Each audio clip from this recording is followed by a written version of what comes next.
Hi, you guys. How's it going? I am here to present the 2018 Role Model Award, and here's a couple words about what a role model is. A role model helps us to inspire, to push ourselves to become the very best we can be. There's an example of integrity, optimism, hope, and determination. Male, female, old or young, in the dance community, we turn to each other to find inspiration. For me, I didn't have very far to look because my role model is my mom, actually. And anybody that's come in contact with her knows one thing about her, and that woman leads her life with passion. And anybody that has come in contact as far as students, all my brothers, everything she's done for us and all the kids across the United States that take her class at Nouveau and all the traveling studios, this woman literally eats, breathes, and sleeps dance. I'm gonna tell you a little funny story because I just finished drying my eyes out with all the checks being handed out stage. I'm sure you guys did, but my mom's about to roll out here in a wheelchair, okay? And she's just had like a little leg injury. She's fine. She'll be fine. I call her Turbo because she has to watch out. Like literally everybody has to move out of her way. She moves faster now than she has in like 30 years, so be careful. The last time she was in Mobile, I was probably like 15.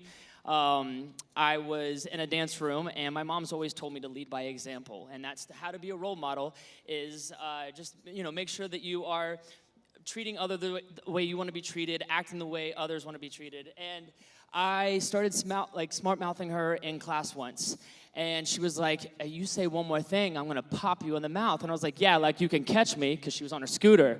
So she starts chasing me around on her scooter. And I freak out, and I run outside the door. I wait 15 minutes in the dance room. Finally, I open the door, and I see, is the coast clear? She's literally hiding behind the door, ready to pop me in the back of my head. The girls are like, yeah, coast is clear. I come in, poof, pop. So that was my lesson learned, to never disrespect your mother in front of other people. There's been so many incredible moments that she's taught me how to be a role model. When I was coming out of the closet for 2 months, I had no idea what was going on, and I didn't talk to anybody. And I'll never forget the moment where she literally dragged me upstairs in her room, shut the door, said, sit on my bed, and she was like, you need to tell me what's going on. And she literally put a nail in my head and cracked me open. And I let the cat out of the bag, and I had no idea how she was going to react. And I think my biggest thing I was so afraid of was I was afraid that the world wouldn't accept or love me. And she says the world will accept and love you as long as you love yourself. So just having that support system from her was absolutely incredible. She is literally my everything. She is the reason I do every single step I do in my life. She's the reason why I can have passion pump through my blood as I create. I'm so excited to stand on the stage tonight and finally shine the light on her. So let's take a look.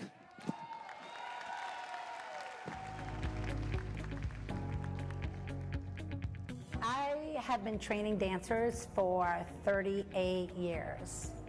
Long time. If someone is coming to my class and they've never had my class before, I'd like them to think about things that they have trouble getting across to their students. Is there a certain injury that keeps on happening? Or, what is it that you keep on saying and they're not relating? What is my method to perfect my exercises that I develop? My students that I train are actually my little guinea pigs. I will develop something, and then I watch and I look at, okay, this person's flexible, this one is not flexible, this one's turned in, and I look at all aspects of their facility, and I chart it out, and I watch to see which ones help which dancer. My focus for the teacher classes are transitions. But I'm always going to do a review on how I make dancers engage their abs and get their pelvis in a neutral position just to organize the spine. Because if that's not right, anything else that you do will not be correct. It's going to be a domino effect. I'm doing a lot of exercises working through the feet, making their feet stronger. I actually have a bar this year, so I'm do progressions down the bar, and then I'm giving them across the floor so that they can really perfect the transitions in choreography. What type of dancer inspires me?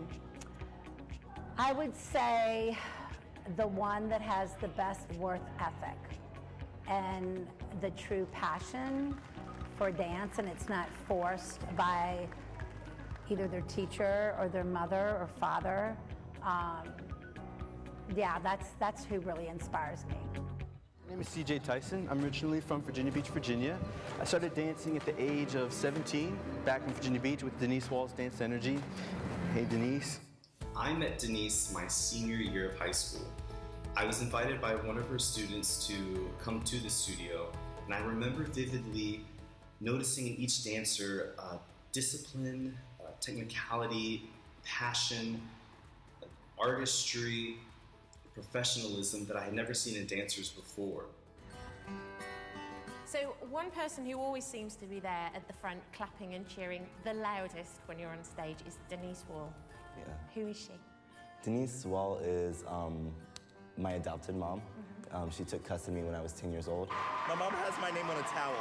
Having Denise in my life has brought in so much to me. And do you call Denise Mom? I do.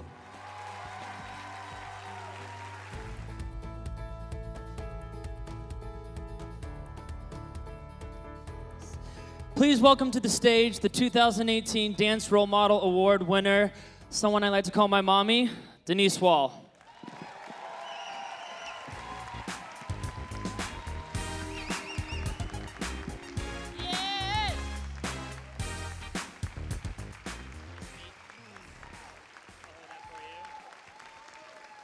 Thank you. Thank you so much. Thank you. I want to thank the Industry Awards and Dancers Against Cancer.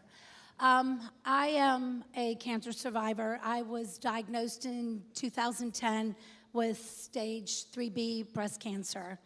I went through 7 surgeries. I went through chemotherapy. I went through radiation, and even at one point I became septic, and I was in intensive care for 10 days and almost bit the dust. If I didn't have dance in my life, I wouldn't have survived it.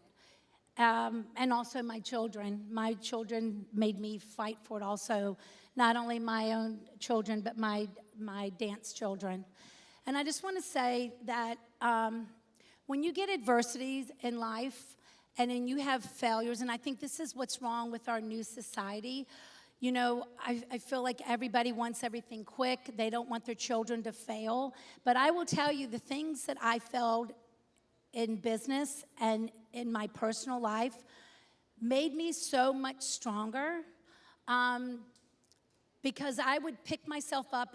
I would have that pity party. Let me tell you what. And I would try to invite people to it. But I would have that pity party.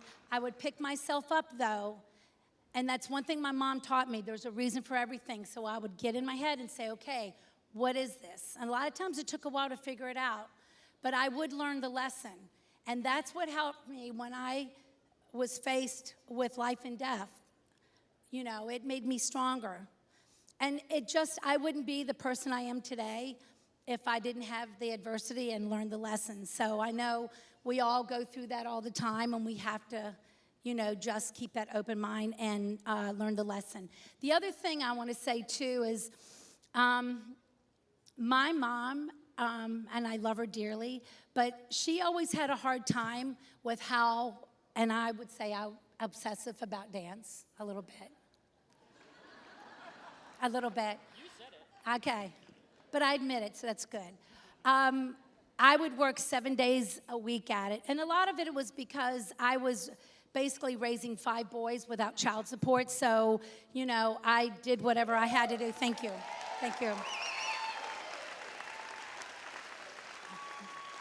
I did whatever I had to do to make sure that I had a roof over their head and they were fed. And I mean, sometimes it was rough because I know one winter that I didn't have heat and I was putting my kids to bed with coats on and putting blankets on them, and I had gas, but I didn't have electric, so I didn't have warm water, and I would boil water. But again, it made me stronger. It made me stronger.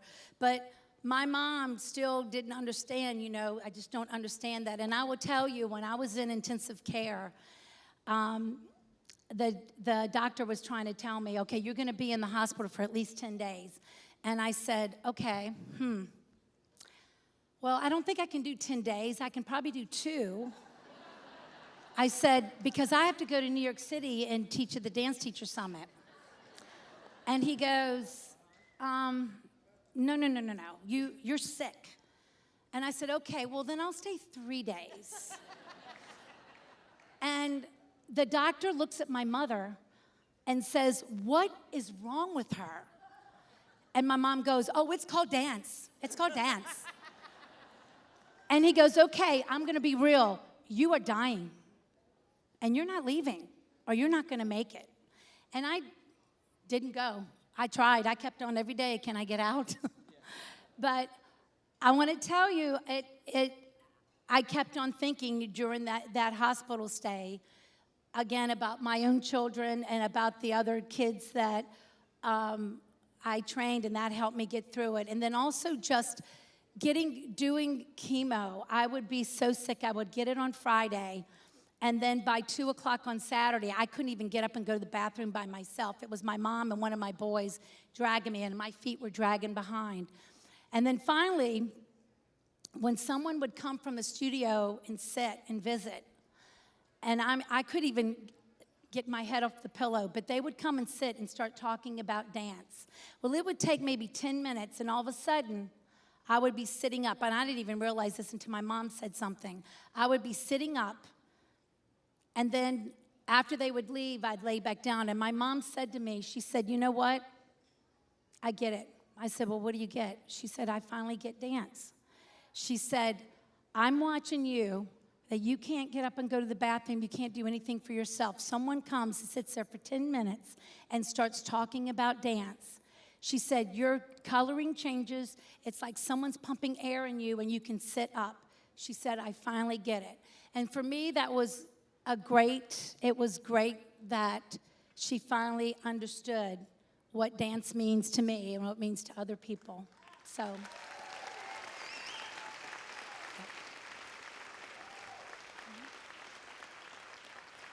again, I just want to thank the Industry Awards and Dancers Against Cancer. Thank you.